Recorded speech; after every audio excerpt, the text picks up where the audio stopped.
States. She's visited Bangladesh, Zambia, recently returned, as we just heard, from Uruguay on her first mission with UN Women. Ladies and gentlemen, please join me in welcoming to this stage our co-host and the UN Women's Global Goodwill Ambassador, Emma Watson.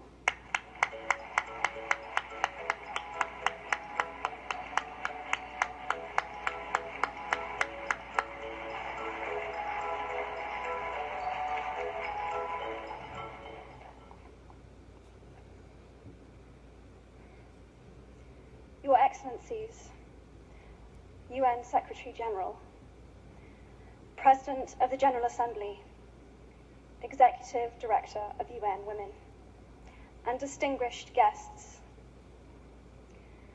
Today, we are launching a campaign called HeForShe. I am reaching out to you because we need your help.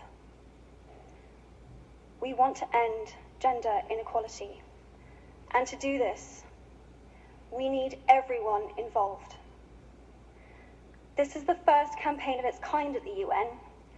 We want to try and galvanize as many men and boys as possible to be advocates for change. And we don't just want to talk about it. We want to try and make sure that it's tangible. I was appointed as Goodwill Ambassador for UN Women 6 months ago. And the more I've spoken about feminism, the more I have realized that fighting for women's rights has too often become synonymous with man-hating. If there is one thing I know for certain, it is that this has to stop. For the record, feminism, by definition, is the belief that men and women should have equal rights and opportunities.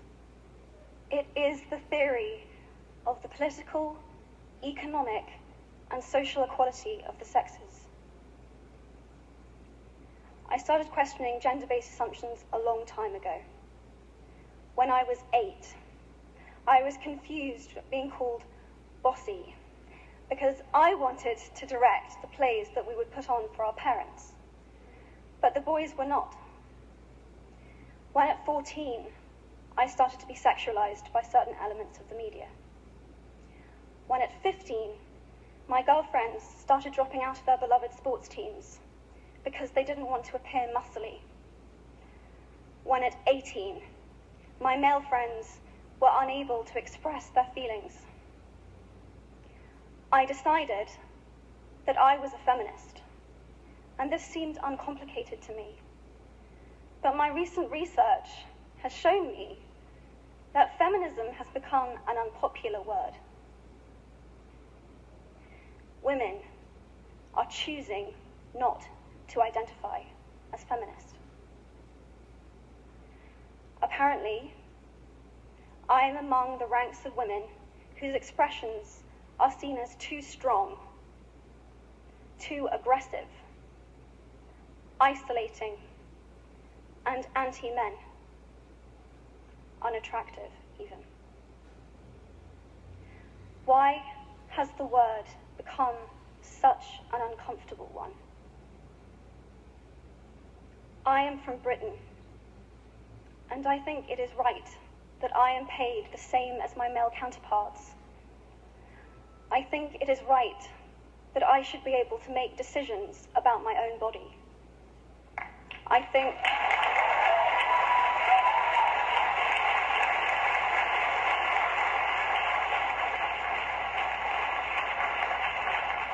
think it is right that women be involved on my behalf in the policies and the decisions that will affect my life.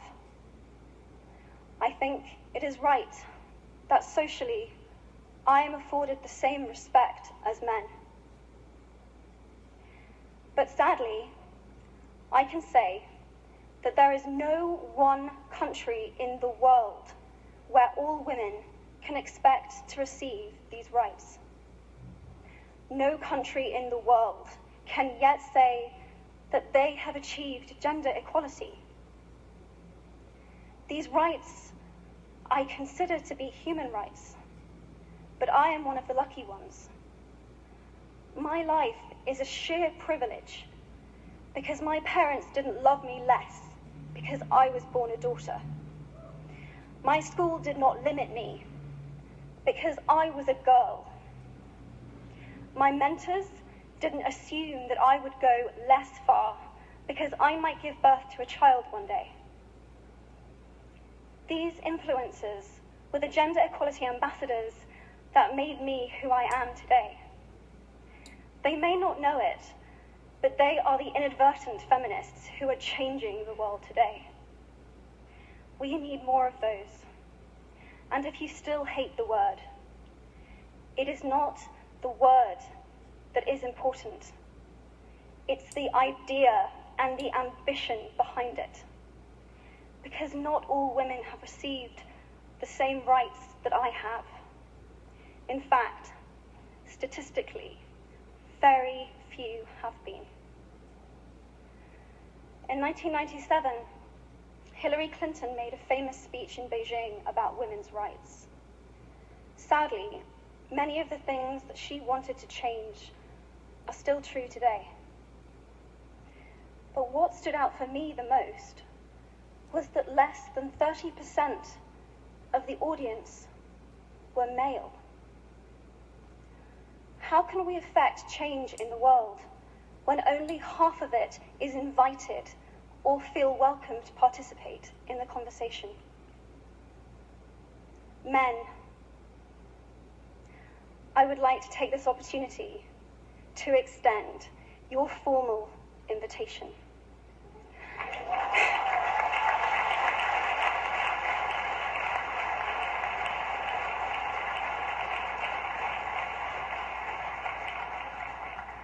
Gender equality is your issue too.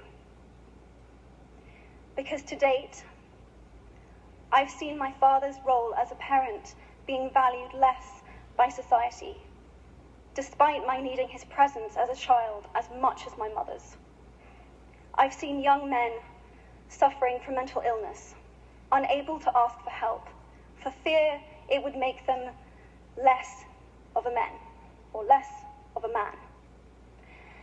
In fact, in the UK, suicide is the biggest killer of men between 20 to 49, eclipsing road accidents, cancer, and coronary heart disease.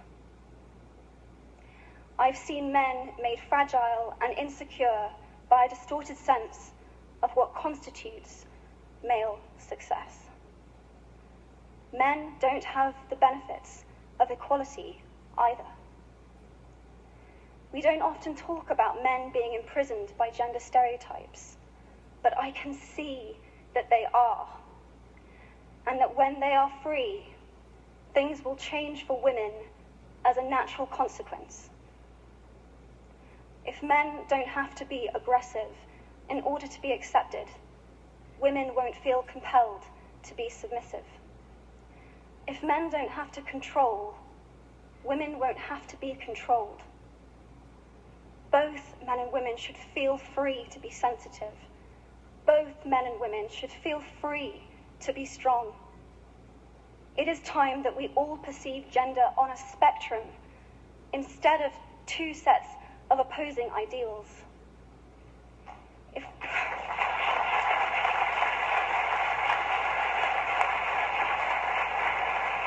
If we stop defining each other by what we are not and start defining ourselves by who we are, we can all be freer.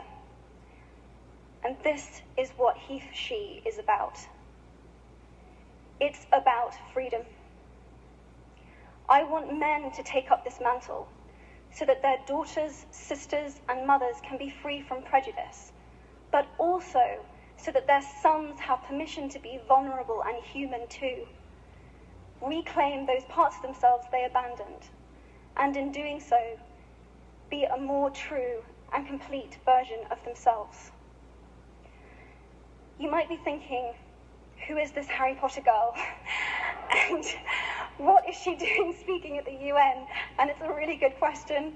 I've been asking myself the same thing. All I know is that I care about this problem, and I want to make it better. And having seen what I've seen, and given the chance, I feel it is my responsibility to say something. Statesman Edmund Burke said, "All that is needed for the forces of evil to triumph is for good men and women to do nothing."